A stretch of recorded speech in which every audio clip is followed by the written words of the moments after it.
वफाकी बजट कुछ देर में पेश किया जाएगा। बोल न्यूज ने बजट की कॉपी हासिल कर ली। वफाकी बजट का हजम 14,460 अरब रुपए मुकर्रर। दिफा के लिए 1,804 अरब रुपए रखे गए हैं। कर्जों और सूद पर 7,303 अरब रुपए खर्च होंगे। 1,074 अरब रुपए सब्सिडी के लिए मुख्तस। तरक्याती कामों के लिए 950 अरब मुख्तस किए जाएंगे। डेफिसिट हमारा कम होकर ऑलमोस्ट इन 10 महीनों में करंट डेफिसिट में 10 बिलियन कमी आई और उससे ये सुकड़ कर $3.3 बिलियन पे रह गया। ये एक बहुत बड़ी एक पॉजिटिव है। शहबाज सरकार का बजट, काबीना ने महंगाई की मंजूरी दे दी। वजीर आजम शहबाज शरीफ ने आवाम की उम्मीदों पर पानी फेर दिया। आम आदमी पर महंगाई का बोझ डालने का एतराफ। कहा गैर मुल्की अदायगी की वजह से ज़र मुबादला ज़खायर पर दबाव है। IMF की तमाम शराइत मिनवन तस्लीम की हैं मगर उन्होंने मुआहिदा नहीं किया। महंगाई में इजाफे का जिम्मेदार यूक्रेन जंग को करार दे दिया। सरकारी मुलाजमीन की तनख्वाहों में 30 से 35% इजाफा। ज़रा के मुताबिक ग्रेड 1 से 16 के मुलाजमीन की तनख्वाहों में 35% इजाफे की मंजूरी।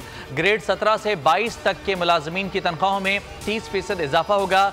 पेंशन 17% बढ़ाई जाएगी। कम से कम उजरत 30,000 रुपये मुकर्रर। पीपल्स पार्टी ने सरकारी मुलाजमीन की तनख्वाहों में इजाफे का मुतालबा किया था।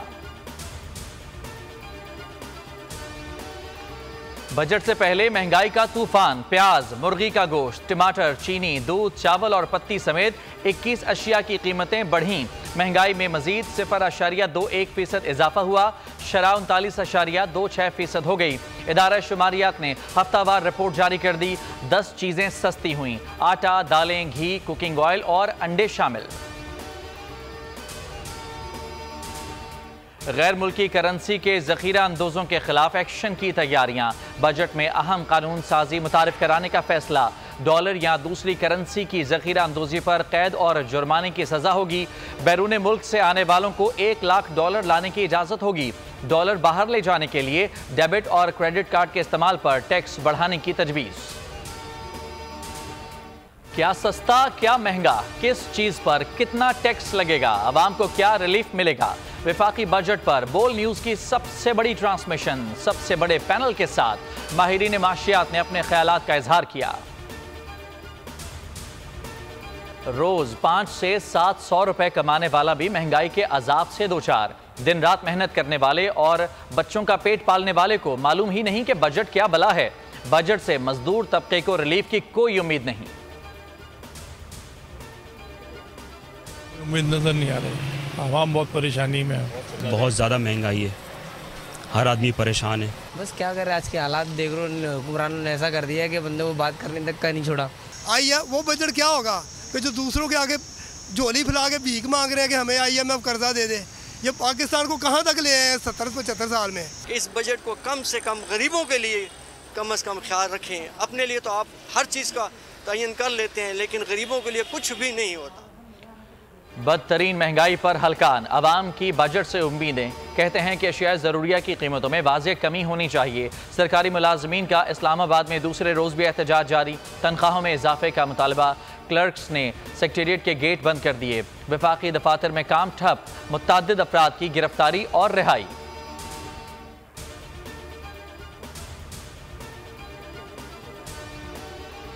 GDP की शरह नमू 1971 के बाद कम तरीन है। असद उमर का ट्वीट। लिखा माशी तबाही तबाहकुन है। दोबारा सोचने, दोबारा तरतीब देने और बहाल करने का वक्त है।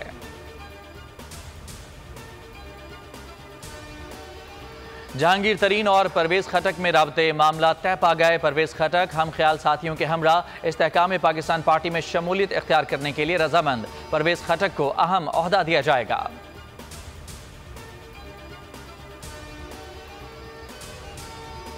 जहांगीर तरीन आज रात बरतानिया रवाना होंगे। ज़राए के मुताबिक तरीन बरतानिया से तिब्बी मुआयना कराएंगे। उन्हें कोरोना के बाद से तिब्बी मसाइल का सामना है।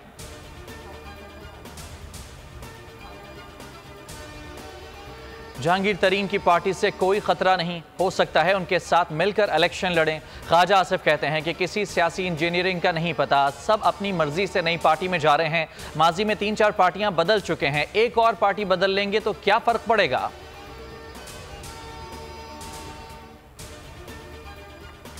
सियासी इंजीनियरिंग नहीं हो रही, इंतखाबात में सीट एडजस्टमेंट हो सकती है, ऑप्शन खुले रखने चाहिए।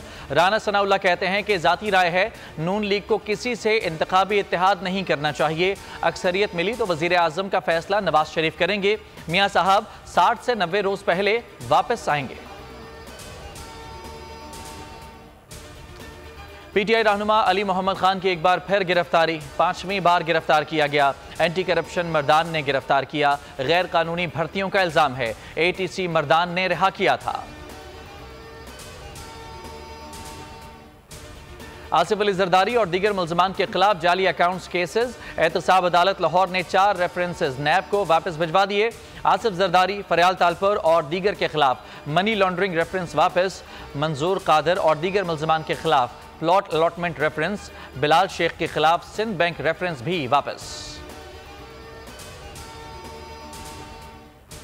पाकिस्तान के खतरनाक तरीन दुश्मन की अफगानिस्तान में पुरस्रार हलाकत, दहशतगर्द सनाउल्लाह गफारी उर्फ शहाबुल महाजर अफगानिस्तान में जहन्नुम वासिल। पाकिस्तान समेत बैनुल अक़वामी सतह पर इंतहाई मतलूब था, ताल्लुक काबुल से था। सनाउल्लाह गफारी ईरान, उज़्बेकिस्तान और पाकिस्तान में हमलों में शरीक रहा।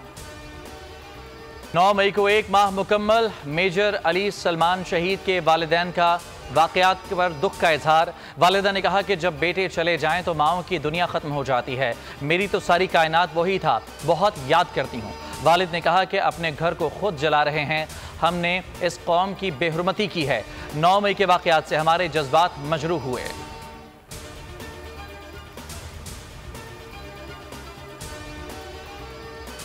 खातून जज धमकी केस, चेयरमैन पीटीआई की दरखास्त इस्तिस्ना पर महफूज फैसला सुना दिया गया। 6 जुलाई को जाती हैसियत में तलब, मचल के जमा कराने वाले को शोकॉज जारी।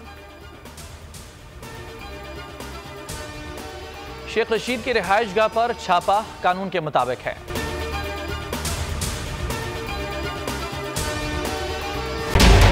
बजट 2023, वादों से इरादों तक का सफर और इससे जुड़ी अवाम की नई उम्मीदें। सरकारी मुलाजिम, मजदूर या हो कारोबारी, टिकटिकी बांधे सबकी नजर है इस साल के बजट पर। क्या हो पाएगी बचत, मिलेगा रिलीफ? जानिए बजट ट्रांसमिशन में, सिर्फ बोल पे। अदलो इंसाफ की बात सब करते हैं, पर हकीकत में सच के साथ निडर होके खड़े रहने की जुर्रत नजर नहीं आती। बोल ने तश्कील दी 10 कोर्ट रिपोर्टर्स की टीम, जो केस की बेस तक जा पहुंचे। पैनल पे सफ़े अव्वल के legal experts, court round up, Neelam Arshad के साथ, सिर्फ बोल पे। सब्सक्राइब करें और बेल दबाएं ताकि कोई खबर रह न जाए।